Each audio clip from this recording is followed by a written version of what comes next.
Summary of Money, Master the Game by Tony Robbins.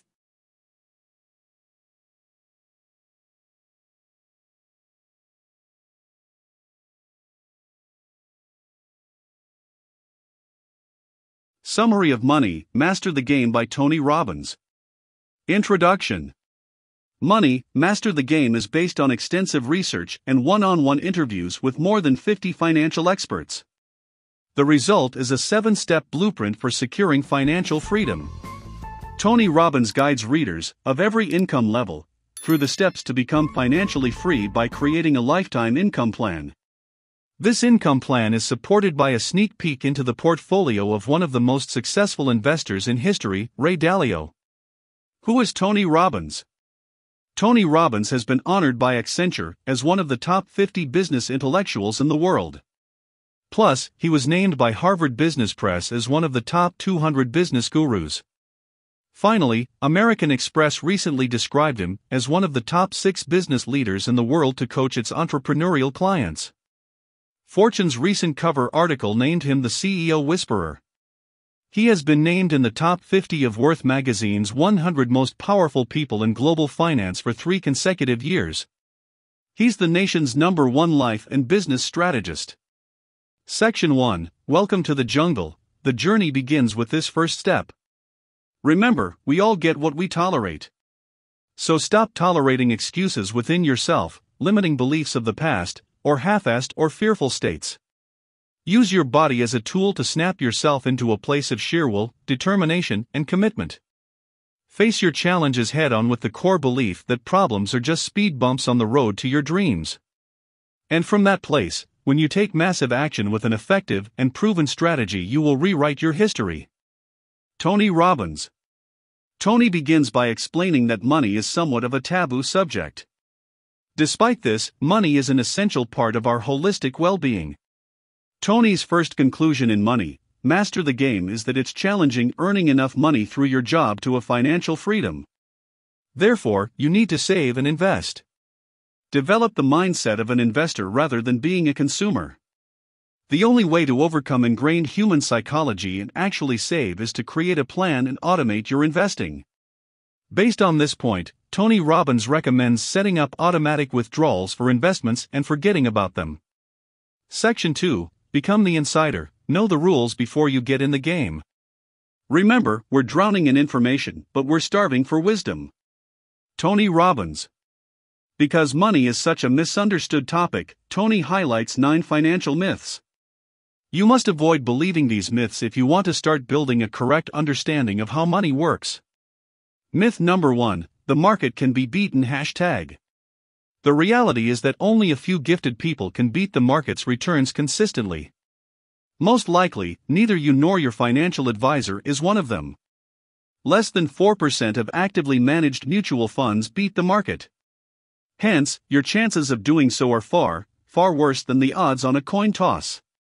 You're much better off buying a passively managed index fund, which simply matches the overall market. Myth number 2, people are telling the truth about fees. The average cost of owning a mutual fund is 3.17% a year when you include all the hidden fees, expense ratio, transaction costs, cash drag, unseen taxes, etc. That may not sound like much, but for each 1% increase in fees, 20% of the final value of the typical retirement portfolio is eaten away. The end result is that most of your savings end up in someone else's pocket. Again, investing in index funds with fees of around 1% will make an enormous difference in your financial storehouse. Myth number 3, people are telling the truth about returns. A core truth about investing is that it is much more important to avoid losses than achieve gains. Robbins explains this point by providing an example.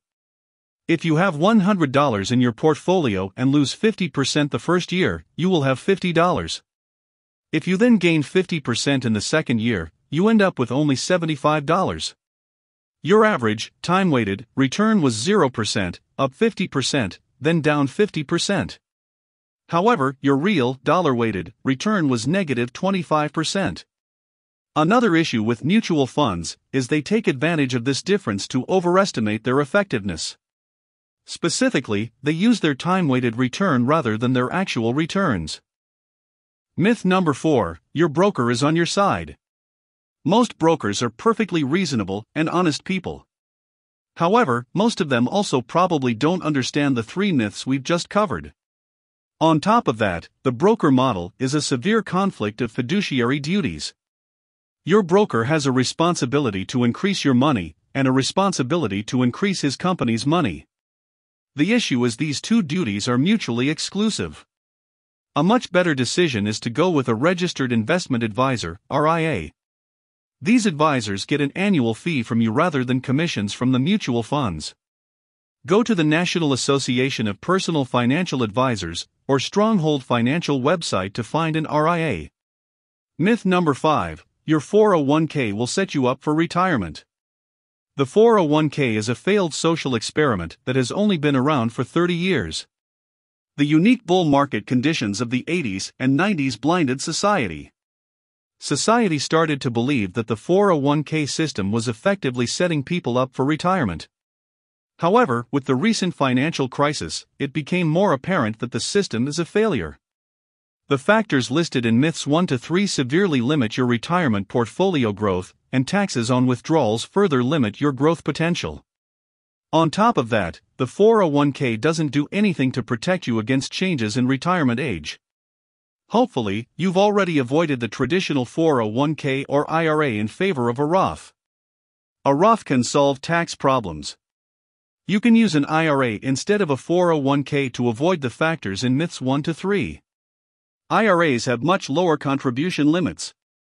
Plus, IRAs also don't let you take advantage of matching contributions from your employer.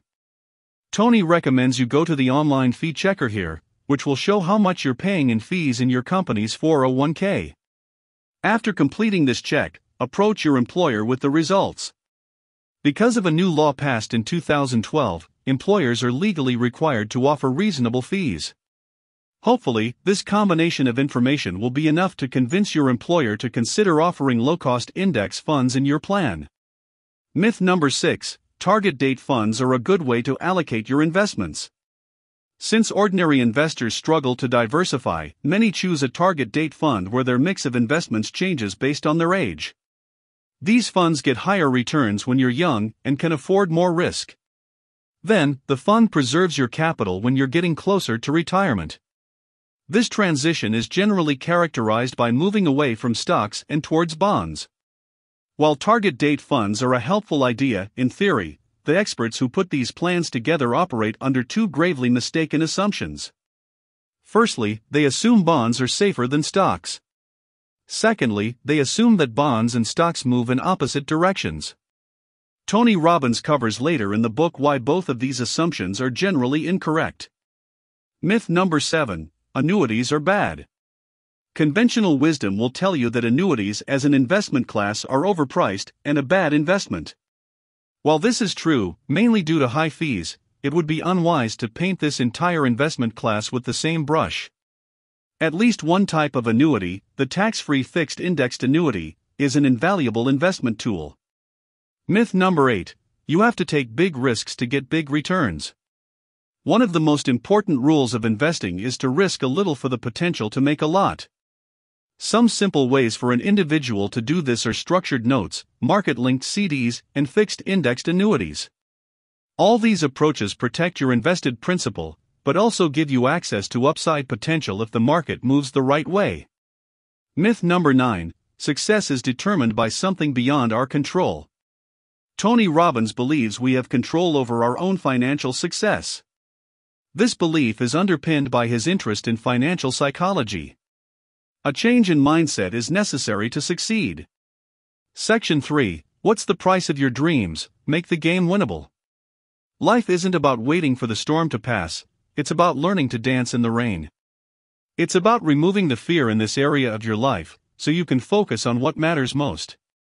Tony Robbins. You seek what money offers you. Tony Robbins points out that no one actually wants money. Instead, we all want what money can provide. The precise benefits sought are different depending on your individual interests. Despite this, all these benefits fall under the 6 basic human needs. The 6 basic human needs are certainty/comfort, uncertainty/variety, significance, love/connection, growth, and contribution. Money is an essential part of our lives, but you will be better equipped to succeed if you understand why you want money. By knowing what you're really after, you'll have better clarity about how to get where you want to go. Calculate your dream amount of money. Once you know where you want to go, you can calculate a precise number. This number will probably turn out to be less than you expect. Even with a seemingly unreasonable goal, you can often get what you want for a fraction of the money you thought you'd need. Define what you want from the money rather than the money itself, and you'll realize your own goals are more achievable than you thought. To do even better at defining what you want from money, Tony suggests establishing and calculating a series of 5 goals. By having different financial success levels to aim for, your goals will become significantly more achievable and motivating. Goal number 1: Financial security. Suppose the monthly returns on your investment portfolio will pay for your monthly housing, food, utilities, transportation, and insurance. In that case, you've covered 65% of the average American's monthly costs. If you hit this mark, you can choose a job you love instead of the high-paying one you hate. You could take the risks that you previously didn't have enough in the bank to feel safe taking them. Goal number 2: Financial vitality. Suppose you can also save enough to cover half of your monthly clothing, entertainment, and small luxury costs, whatever makes you happy. In that case, you've reached the halfway point to truly never having to work again. Goal number 3: Financial independence. Add the rest of your necessary living expenses, and you have what you need to never again. Goal number 4: Financial freedom. Add the monthly payments for 2 or 3 significant luxuries, boat, vacation home, exotic car, etc., to your number. Goal number 5: Absolute financial freedom. Now dream big. What do you need, things/experiences, to have everything you want? This is where you find your limit. If you're honest with yourself, you will understand that many things do not offer good happiness value. Remember, the goal is to achieve what you actually want from money, not the money itself. Suppose you sit down and calculate the number. In that case, you'll probably realize that it's a lot less than what you thought, probably around $500,000 to $5 million of annual income. That might never be within reach. However, once you know the upper limit of what you want, you'll realize how happy you can be by getting close. Now you know what would actually make you happy. You can revisit some life choices you made on autopilot. These choices are ones you made, expecting only to realize that they aren't making you happy enough to justify their cost. The act of going through this exercise may help you acquire several benefits.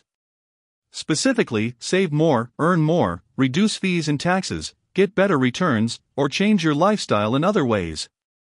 Section 4: Make the most important investment decision of your life. In a word, the most important investment decision is allocation. Tony advocates a division of your assets into security, risk/growth, and dream buckets. This division provides a balance of asset protection, asset growth, and emotional juice to keep you going. Section 5: Upside without the downside. Create a lifetime income plan. Ray Dalio's diversification. In this section, Tony offers a peek into the portfolio allocation of Ray Dalio. The utility of viewing this portfolio is that Ray is possibly the greatest investor in history. To highlight this point, Tony explains Ray isn't taking new investors right now. Plus, when he was, you needed a minimum of $100 million to invest with him and get access to his knowledge.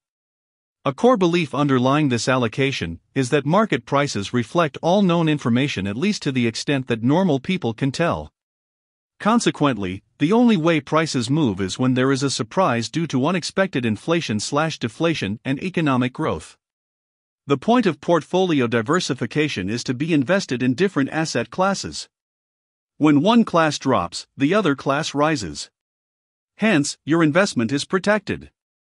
Most people, including most financial professionals, use the allocation of about 50% stocks, 50% bonds as a benchmark for their allocation. The allocation of stocks versus bonds is supposed to be weighted more in favor of stocks if you want more risk and more return. Comparatively, weighed more in favor of bonds if you want less risk. Diversify your risk. This widely accepted approach operates on the two mistaken assumptions discussed in Section 2. However, it is more complex than that. When you diversify your investment portfolio, the point is to diversify your risk. In the context of investment, diversify is simply another word for variability. Different asset classes, stocks and bonds, for example, have different levels of variability. Stocks are riskier, more variable, than bonds. Therefore, if you want a balanced portfolio where the risk is equal on both sides, you have to have more bonds than stocks. It is the risk you are balancing, not the assets attached to the risk. If you follow this logic, you will understand that the traditional allocation method, i.e., by percentages of assets rather than risks, is completely nonsensical. It's measuring apples to find out how many oranges you need. Match the direction each asset class moves in each type of market situation with the relative risk/variability of each of those asset classes. If you do this, you get a portfolio, courtesy of Ray Dalio, that looks more like this. Ray Dalio's impressive results. With this portfolio over the past 30 years, you would have solidly beaten the market, 9.72% annual return, net of fees. Plus, the worst annual loss you would have seen was 3.93% in 2008, when the market was down 37%. You would have only lost money in 4 of those 30 years. Additionally, if you want to go back 75 years, you would still only have 10 losing years. Your worst loss is still the 3.93% in 2008. Comparatively, the market was negative 18 times, and the largest loss was 43.3%. By structuring a portfolio the right way, you can consistently beat the market in both risks and returns. You can adjust the portfolio to fit your own needs, but there is no better benchmark. How to preserve your growth. Tony then goes on to point out that growing your investments is only half the battle. You'll need to know what to do when you've grown your assets sufficiently to attain the lifestyle you want. At this point, it's time to simultaneously preserve and enjoy what you have. Traditional low-risk investments like treasuries and CDs are horrible ways to protect your capital due to abysmally low returns. On top of that, it's highly likely that advances in medicine will soon increase your expected lifespan far beyond the 80-year mark. Hence, the traditional math of a 15-year retirement won't work. Taking advantage of insurance. For these reasons, Tony loves fixed-indexed annuities. Fixed-indexed annuities provide complete protection of your capital with the ability to also enjoy market gains. Complete protection really does mean complete protection. In the U.S., each state has FDIC-style protection for insurance companies ranging from $300,000 to $500,000. If your insurance company goes bust, the state will guarantee your capital. FIAs also give you no tax on your capital growth, a guaranteed lifetime income stream, tax-free withdrawals, and zero management fees. Make sure to use an advisor who knows how to structure the FIA correctly and add the proper riders to get all these benefits. Tony also touches on private placement life insurance, PPLI. PPLI allows unlimited deposits, no tax on your capital growth, no tax on withdrawals, and no inheritance tax. Basically, you're using an insurance policy to shield your capital. Subsequently, you are taking free loans out of the policy whenever you want without having to pay them back. This is nothing like regular life insurance, which is almost always a bad investment. The catch is that PPLI can only be purchased by accredited investors, $200,000 annual income or $1 million net worth. Still, TIAACREF has a version of PPLI that anyone can access. Section 6 and 7, just do it, enjoy it, and share it. Tony steps away from focusing on money to wrap up the book by revisiting how money is just a part of a good life. The 3 decisions of what you focus on, what your life means, and what you're going to do will shape your life. Money is simply an enabler of focus, meaning, and action. Money allows you to invest in experiences, buy time for yourself, and give to others. Using money for growth and contribution will give you a happier and healthier life. Did you like this audiobook summary? Click the like button now to support our channel and click subscribe if you want to get notified each time we post a new free audiobook summary on YouTube.